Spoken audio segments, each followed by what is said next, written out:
সর্বশেষ আপডেট বাংলা সংবাদে সবাইকে স্বাগত। প্রথমেই সংবাদ শিরোনাম, পরে বিস্তারিত। ফেব্রুয়ারির নির্বাচন সুষ্ঠু না হলে অন্ধকারে ডুববে বাংলাদেশ।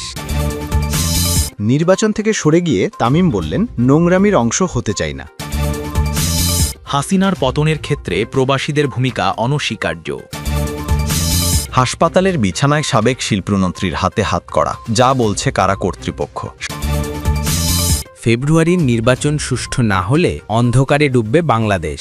বাংলাদেশের ভবিষ্যৎ অন্ধকারে ডুবে যাবে যদি 2026 সালের ফেব্রুয়ারির নির্বাচন সুষ্ঠুভাবে অনুষ্ঠিত না হয়, এমন মন্তব্য করেছেন বিএনপির আন্তর্জাতিক বিষয়ক সম্পাদক ব্যারিস্টার নাসির উদ্দিন আহমেদ অসীম। বুধবার সকালে রাজধানীর কলাবাগান প্রধান সড়কে ঢাকা 10 আসনের আওতাধীন বিভিন্ন ওয়ার্ডের নেতাদের উদ্যোগে দূষণমুক্ত, পরিচ্ছন্ন ও বাসযোগ্য নগরী গড়ে তুলতে আধুনিক পরিকল্পনা গ্রহণ এবং কার্যকর বাস্তবায়ন দাবি নিয়ে আয়োজিত এক মানববন্ধনে প্রধান অতিথির বক্তব্যে তিনি এসব কথা বলেন। ব্যারিস্টার অসীম বলেন, যদি দেশের জনগণ বিএনপিকে সুযোগ দেয় তাহলে ঘোষিত 31 দফা অক্ষরে অক্ষরে বাস্তবায়ন করা হবে। এই 31 দফা মূলত রাষ্ট্র মেরামত ও জনগণের কল্যাণের জন্য প্রণীত হয়েছে। তিনি বলেন, এর মাধ্যমে বাংলাদেশের রাষ্ট্র কাঠামোর আমূল পরিবর্তন ঘটিয়ে সাধারণ জনগণের কাছে সুশাসন, ন্যায় বিচার, আইনের শাসন ও দুর্নীতিমুক্ত সমাজ ব্যবস্থা প্রতিষ্ঠিত হবে। তিনি বলেন, আমরা আজকে এখানে দাঁড়িয়েছি নাগরিক সুবিধা বঞ্চিত মানুষের পক্ষে। গণসচেতনতা যুদ্ধের জন্য আজ আমরা সমবেত হয়েছি। ব্যারিস্টার অসীম ঢাকার সাম্প্রতিক জলাবদ্ধতার প্রসঙ্গ টেনে বলেন, গত রাত থেকে এ পর্যন্ত বৃষ্টিতে পুরো ঢাকা শহরে জলাবদ্ধতা সৃষ্টি হয়েছে। রাস্তার ড্রেন, ম্যানহোল সবই আছে, কিন্তু নিষ্কাশন ব্যবস্থা নেই। ফলে রাজধানীর বাসিন্দারা দুর্ভোগে পড়েছেন।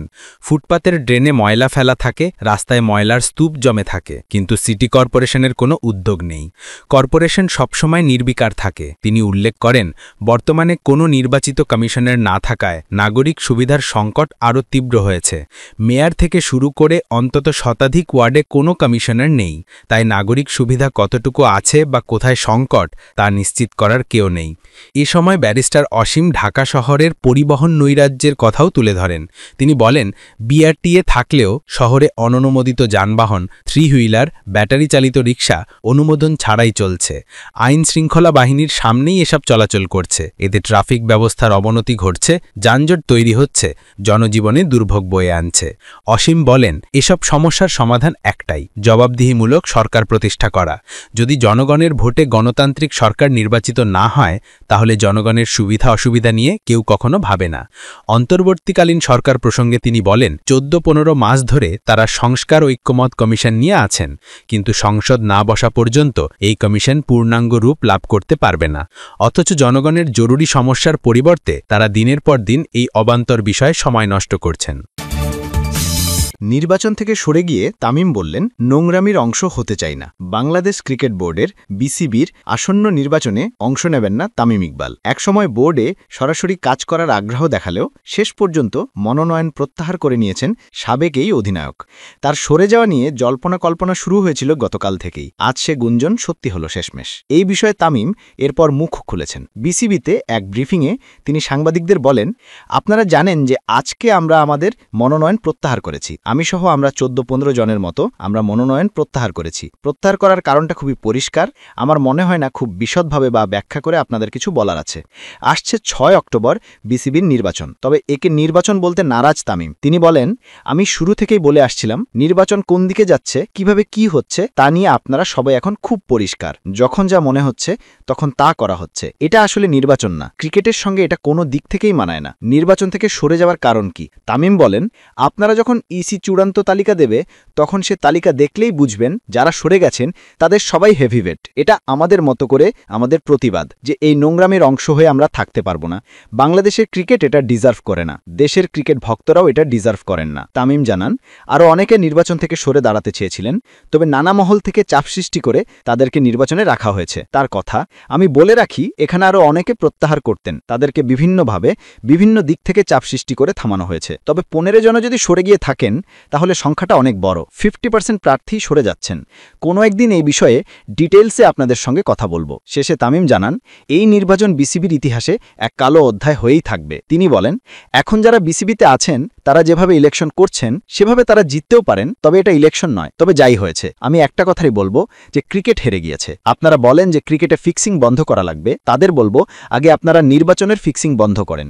এই নির্বাচন বিসিবির ইতিহাসে একটা কালো দাগ হয়ে থাকবে। হাসিনার পতনের ক্ষেত্রে প্রবাসীদের ভূমিকা অনস্বীকার্য।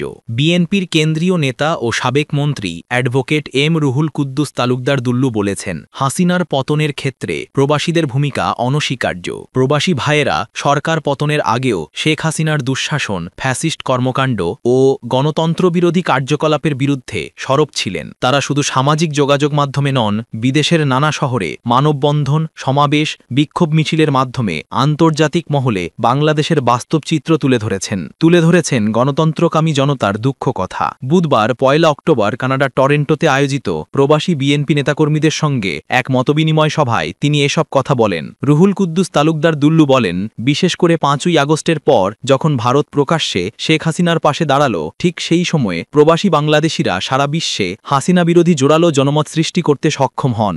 আন্তর্জাতিক গণমাধ্যম এবং বিভিন্ন রাষ্ট্রের দৃষ্টি আকর্ষণ করেন, ফলে আন্তর্জাতিক পর্যায়ে শেখ হাসিনার ফ্যাসিস্ট চরিত্র আরও উন্মোচিত হয়। তিনি বলেন, বাংলাদেশের মানুষ এখন নির্বাচনের আবহে আছে। গ্রামে গঞ্জে সব জায়গায় নির্বাচনের আমেজ বিরাজ করছে। জনগণ ভোটমুখী, অনেকেই মাঠে নেমে জনসংযোগ শুরু করেছেন। এই অবস্থায় যদি কোনো পক্ষ বিভ্রান্তি সৃষ্টি করতে চায় কিংবা নির্বাচনের পথে বাধা দেওয়ার চেষ্টা করে, জনগণই তাদের চিহ্নিত করবে এবং রাজনৈতিকভাবে প্রত্যাখ্যান করবে। দুল্লু বলেন, এখন জনগণের আশা আকাঙ্ক্ষার কেন্দ্রবিন্দু তারেক রহমান। তিনি দেশের তরুণ সমাজ থেকে শুরু করে আপামর জনগণের স্বপ্ন ও প্রত্যাশার প্রতীক হয়ে উঠেছেন। 17 বছরের দীর্ঘ সময় ধরে বাংলাদেশের মানুষ তারেক রহমানের নেতৃত্বের অপেক্ষায় আছে। যে বাংলাদেশ নানা সংকটে পিছিয়ে পড়েছে, সেটিকে ঘুরে দাঁড় করাতে তারেক রহমানের বিকল্প নেতৃত্ব নেই। আমরা বিশ্বাস করি, গণতান্ত্রিক আন্দোলনের এই ধারা অব্যাহত রেখে জনগণ তাদের ভোটাধিকার প্রয়োগ করবে, আর সেই ভোটের মাধ্যমে গণতন্ত্রের জয় হবেই। প্রবাসী বিএনপি নেতা সুমন জাফরের সভাপতিত্বে মতবিনিময় সভায় অন্যদের মধ্যে উপস্থিত ছিলেন